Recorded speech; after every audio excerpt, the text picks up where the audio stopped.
The stories tell of noble warriors in shining armor, champions of chivalry who lived for honor and glory. The reality was far darker. Being a knight meant surrendering your childhood to violence, risking financial ruin with every campaign, facing execution for hesitation in battle, and watching minor wounds transform into death sentences. This was not the romantic tale of legends. This was survival in metal. Training from childhood in sword and saddle. At 7 years old, when most children today begin elementary school, noble boys were torn from their families and sent to serve as pages in the households of other lords. There was no farewell ceremony, no promise of return.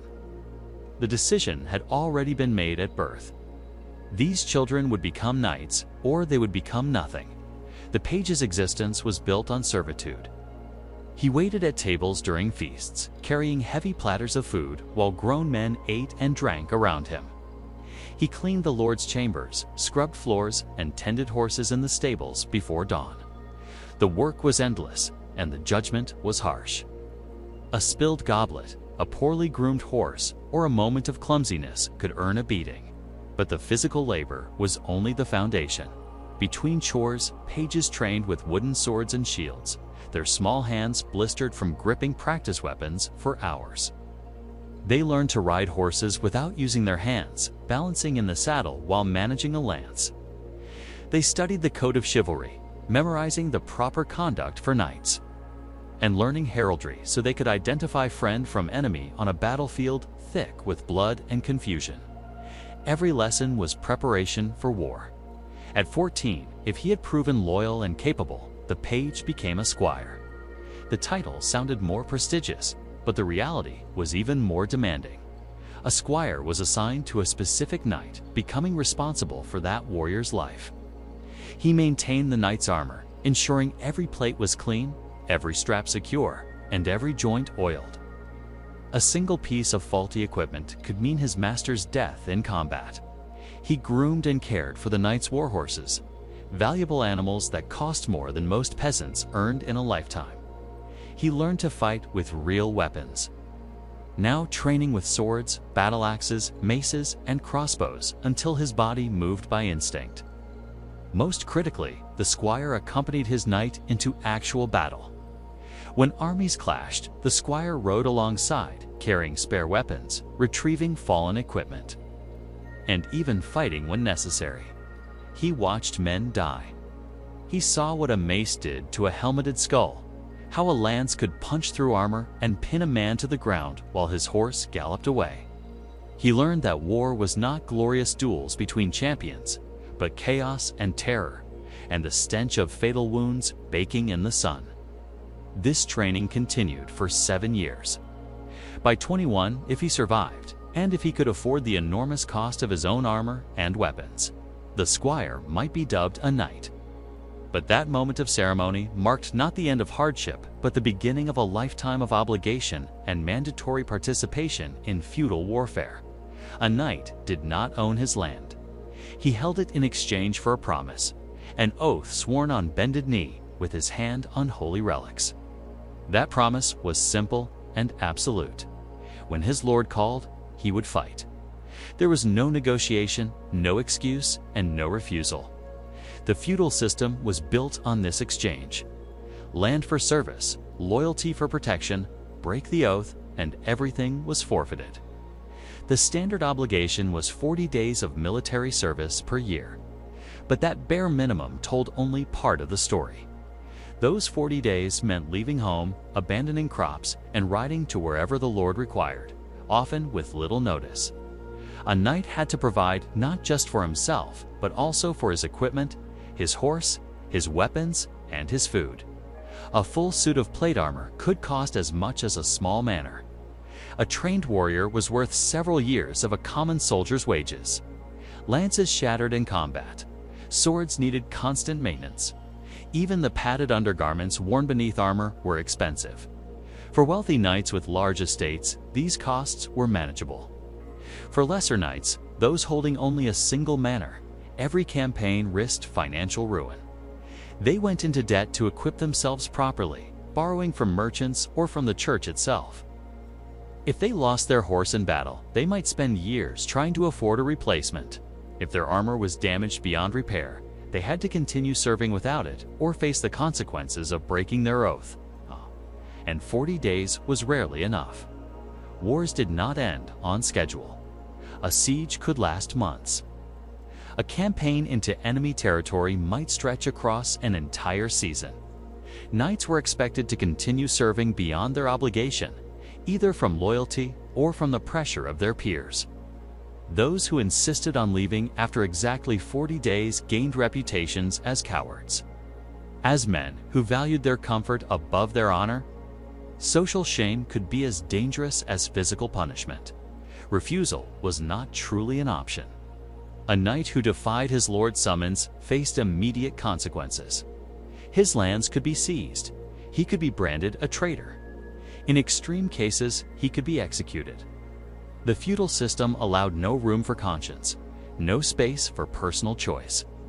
The oath was everything. Some knights tried to pay scutage, a monetary fee in place of service, but this was often viewed with suspicion, as though the knight were trying to buy his way out of duty. Even those who paid still felt the weight of judgment from those who fought. Punishment for cowardice on the battlefield. In the chaos of medieval combat, where formations collapsed into brutal close-quarters fighting, a knight's conduct was constantly judged by his peers. Cowardice was not merely failing to charge the enemy. It was hesitation at the wrong moment, retreating without orders, abandoning a fallen comrade, or showing fear in any visible way. The line between tactical caution and punishable weakness was thin, and it was drawn by men who had just survived the same terror. Knights lived and died by their reputations. A warrior branded a coward lost everything that mattered in medieval society. His fellow knights would refuse to fight beside him and would not trust him to hold a position in the battle line. Lords would not grant him lands or command. Other nobles would not offer their daughters in marriage. His family name carried shame that could last generations. In a world where honor was currency, cowardice was bankruptcy. Formal punishments varied by severity and circumstance, but they were designed to be public and humiliating. A knight found guilty of fleeing from battle might be forced to carry a saddle on his back through the army camp, mocked by common soldiers who would never have dared address him otherwise. He might be stripped of his armor in front of his peers and made to stand in his undergarments while his equipment was broken. In some cases, his sword would be shattered, his spurs cut from his boots, and his coat of arms torn and trampled. These rituals transformed a warrior into nothing, erasing his identity in front of everyone he knew. Military orders like the Knights Templar enforced discipline with terrifying efficiency. Their rule was explicit. A Templar could not retreat unless outnumbered 3-1, and even then, only if commanded by his superior.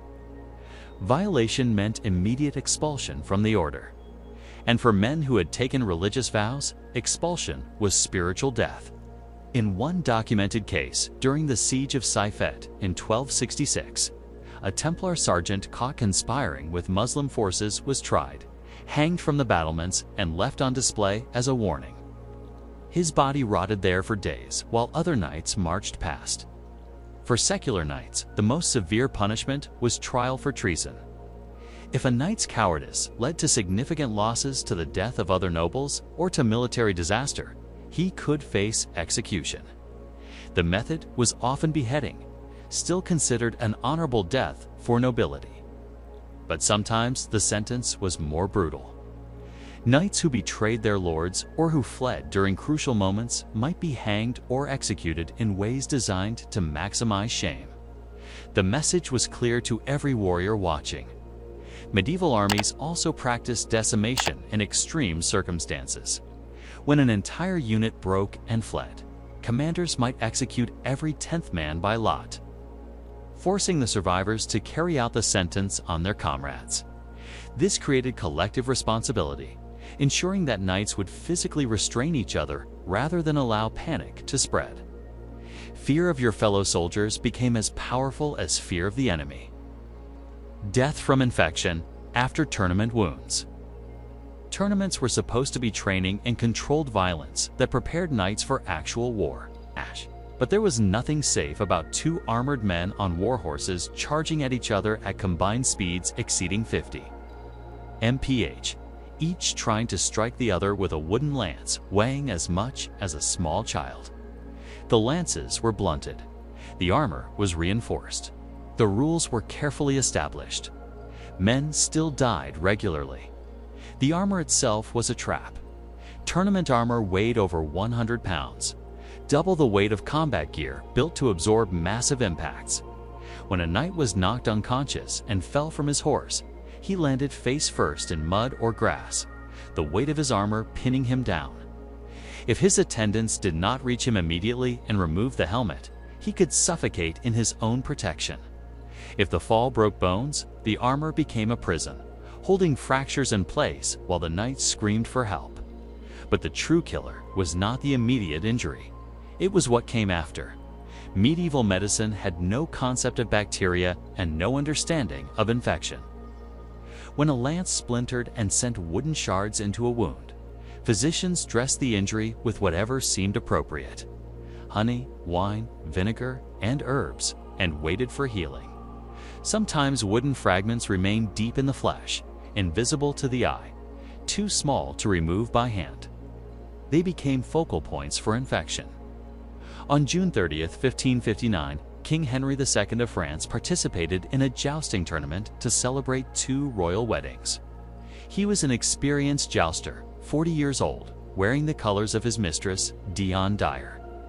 His opponent was Gabriel de Montgomery, captain of the King's Scottish Guard, a younger man who pleaded not to joust against his sovereign. The king insisted. During the third pass, Montgomery's lance struck Henry's helmet, shattered it, and sent splinters through the face guard into the king's face and head. The king's physicians were Ambroise Père and Andreas Vesalius, two of the most respected medical minds in Europe. They removed visible splinters from his forehead, cleaned the wound, and believed the remaining fragments would work their way out naturally. For 10 days, Henry declined. He developed a fever, then terrible headaches, then confusion. On July 10th, he died. The autopsy revealed wooden foreign bodies still lodged in his orbit and a massive cerebral abscess, an infection that had traveled from the wound into his brain. The two greatest physicians of their age could not save him because they did not know infection existed. Henry's death was not unusual. Tournament records from across Europe document similar cases.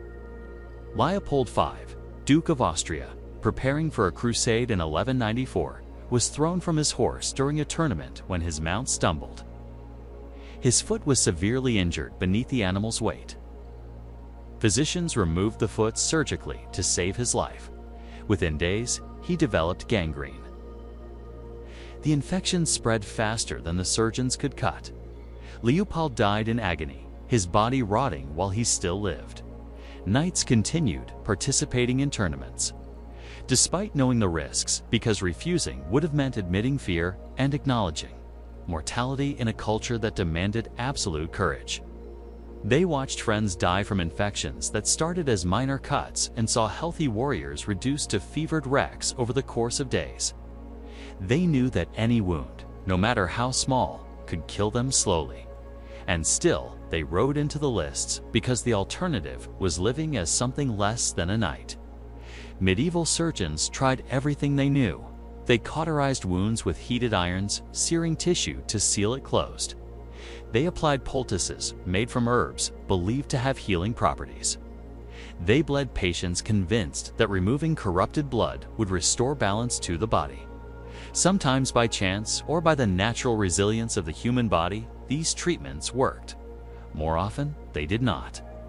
Men survived the battlefield only to die in their beds weeks later. Their families were helpless as they watched infection consume them. The tournament field became a testing ground for death.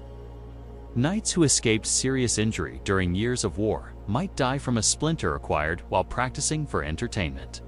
The irony was not lost on contemporaries. In France, after Henry II's death, jousting was essentially banned. the royal court was unwilling to risk another such disaster.